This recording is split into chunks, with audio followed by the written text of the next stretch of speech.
Sheriff, sheriff, in a tree, I have got some goods for thee. Sheriff, sheriff of the land, you won't find my contraband.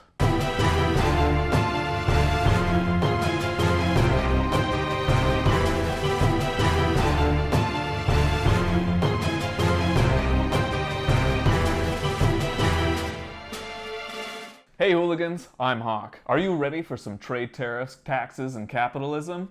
What is this, Monopoly? Ah, heck no! This is Sheriff of Nottingham, a real bluffers game. Sheriff of Nottingham takes place in the Robin Hood universe. In the spirit of that legend, you'll be lying, bluffing, mind-gamesing, and smuggling your way to fortune, and trying to slip a little bit extra past the sheriff's inspection station. Each round, one player is the sheriff. They'll be inspecting the other player's merchant bags in the hopes of finding contraband like crossbows, silk, and pepper. The merchants can offer bribes and promises of favors in the hopes of avoiding an inspection, or to trick the sheriff into inspecting their bag, because the sheriff has to pay them back for legitimate goods. This is a somewhat quick game, usually clocking in at just over an hour, which means you can use it to get people in a suspicious mindset before pulling out something else, or you can just keep playing this until your friendships are destroyed and the only honest person has left in disgust. Getting prepped. Setup is pretty easy. Have each player choose a character and give them that character's market stall board and merchant bag. Who you choose makes no gameplay difference, so use your heart, not your brain. Shuffle the goods deck somehow. This is a big deck, so give it your best shot. Give each player 50 coins of starting money and also 6 goods cards to form their starting hand. Discard 5 goods cards from the top of the goods deck face up into the left discard pile, and then another 5 cards into the right discard pile. And last, choose someone to be the starting sheriff. The rules recommend that whoever has the most cash monies on them at the moment is the starting sheriff. Sheriff of Nottingham is played in a series of rounds. Each round, one player will ignore their regular character and instead assume the role of sheriff for that round. At the end of each round, the sheriff marker will be passed to the left, so the next player will be the sheriff in the next round. The game ends once all players have been the sheriff twice. How to win, you ask? Simple! Have the most money at the end of the game. We'll talk a bit more about the specifics later, but in a nutshell, money gives you money, legal goods give you money, and successfully smuggling stolen stuff past the sanctimonious sheriff's suspicious sniffer gives you money. So hoarding as much money and as many goods as possible? Probably a correct path to victory. You'll also get bonus money at the end of the game if you've managed to amass the largest or second largest collections of particular types of goods. Let's chat a bit about the goods cards. Goods cards are either legal goods, green cards, or contraband goods, red cards. There are 4 types of legal goods: apples, breads, cheese, chickens, and several types of contraband goods, like silk, mead, or even crossbows. I wish I had a crossbow. That'd be sweet, yeah. Boom! Oh shit. It's probably good, actually. I'd shoot somebody. Well, hello, officer. No, I've never seen that crossbow in my life. I don't know how it got into my shipment of perfectly legitimate cheese.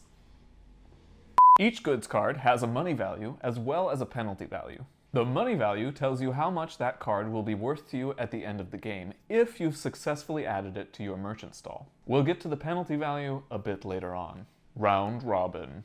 Each round consists of 5 phases: capitalism, sack the quarterback, lying, CSI Miami, and government bailout. In the capitalism phase, you'll get rid of cards from your hand in the hopes of getting better ones. Everyone wants those chickens! Start with the player on the sheriff's left and go clockwise, 1 player at a time. When it's your turn, you may set aside up to 5 unwanted cards from your hand. You'll then draw back up to 6. When drawing back up in this phase, you may draw each card from the deck or either discard pile. But Haak, you say, can't I just grab whatever I want from anywhere in the discard piles? The answer, obviously, is no. You're the venerable proprietor of a market stall, for crying out loud. Being seen dumpster diving would be terrible for your business. Surreptitiously snagging an unwanted good here or there, as long as you keep it on the hush-hush and be discreet, that's fine. Which means you can totally go for that discarded card 3 cards down. You'll just have to draw the 2 on top of it first. If you want a mix of new and discarded cards, you have to take all your discarded draws first. However you choose to draw back up to 6, once you've finished, you'll discard those cards you set aside earlier. Discard them face up in any order you like to one of the discard piles, but make sure that you do it in the way that's most annoying for the next player. Oh, and if you're the sheriff, You don't get to do anything during this phase, but it might be wise to keep an eye on what the other players are doing. It might just give you some insight into what they have in their hands. In the sack the quarterback phase, put any 1 to 5 goods from your hand into your merchant bag. Once you snap your bag closed, you can't back out. Hand your sealed bag over to the sheriff. This phase is performed simultaneously by all players. Nobody wants their sack examined last. Again, if you're the sheriff, tough beans. You don't get to do anything during this phase either. Sit on your hands if you can't stop from fidgeting. In the lying phase, each non-sheriff player, one at a time, looks the sheriff in the eye and declares what goods they have in their merchant bag. By royal decree, you're only allowed a shipment of one type of good per round, so your declaration must take this form: number of goods in your bag and which type of legal good they are. Some example declarations: 4 loaves of bread, 3 apples, 2 chickens, or a partridge in a pear tree. You're not allowed to lie about the number of cards in your bag, but you are allowed to stretch the truth a bit or freely lie about what type of good those cards are. Now, the best phase, CSI Miami. In whatever order he chooses, the sheriff deals with the bags of goods. For each bag, the sheriff must make a simple choice: inspect the goods in the bag or let it through unscathed.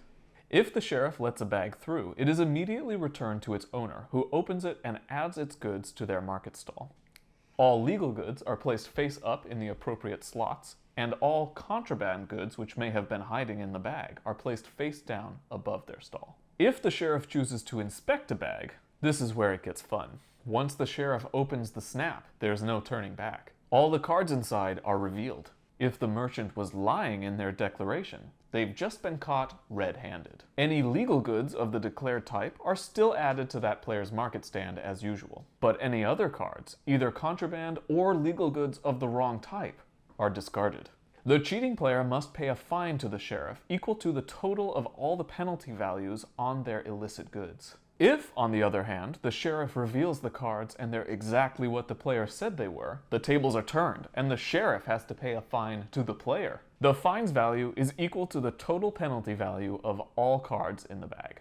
The player then adds all cards from the bag to their market stall. Bribing the sheriff is allowed and highly encouraged in this phase. Feel free to promise the sheriff money or goods if they let your bag through unopened. Maybe strike a deal where you'll let the sheriff's bag through next time when you're the sheriff if he lets your bag through right now. You can even promise the sheriff money if they inspect someone else's bag. Note that by the game rules, all accepted deals that can be resolved during this phase are binding. But any promises for future goods or actions are not binding in the least. They'll just have to take your word for it. Once all the bags have been dealt with, move on to the government bailout phase. This is pretty easy. Pass the sheriff marker to the left, and then each player draws from the goods deck until they have 6 cards in hand.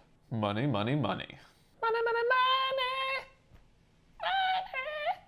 Once each player has played 2 rounds as the sheriff, the game ends, and it's time to count up all your money. Reveal everyone's secret contraband cards. Now each player counts up the number of each of the 4 types of legal goods. Some contraband cards, called royal goods, will influence these numbers. For example, the Gouda cheese counts as 2 cheeses at the end of the game. The player with the most number of each good is the king of that good, and gets a fat wad of cash for the honor. The player with the second most quantity of each card is crowned the queen, and gets a less fat stack of cash for that. The king and queen value for each good is slightly different. Your merchant stall has these values laid out in plain view for your reference pleasure. Once the king and queen bonuses have been awarded, it's time to count your money. Add up all your money, as well as the money values for all the cards in your market stand. That is your final score. Neato. So that's Mastiff and Rotting Ham, the game of large dogs and stinky farts. So that's Fresh Jif on Maglev Tram, the high-speed Eurogame of simultaneously managing your peanut butter intake and your high-speed train empire. So that's Blast Off with Uncle Sam, the game where you and Mr. America get steamy in a rocket ship. So that's Sheriff of Nottingham, the game where you get genuinely really excited about old loaves of bread. Stay tuned to watch us play this game Friar Tuck style, but if you want our ups to outnumber our downs, don't forget to like this video. If you want to steal from the rich and give to the poor, why not leave a comment telling us what game we should play next? I'll see you next time, but until then, play responsibly. How about you give him a chicken? And he doesn't to open They're the my bag. chickens. They have names. One of them could be named Haak's chicken. No, they have Wait, yeah. names. No, I want Dolly. Dolly sounds No. like a fun chicken. No, Dolly's my favorite chicken. You Why? also can't have boots, guts, and veg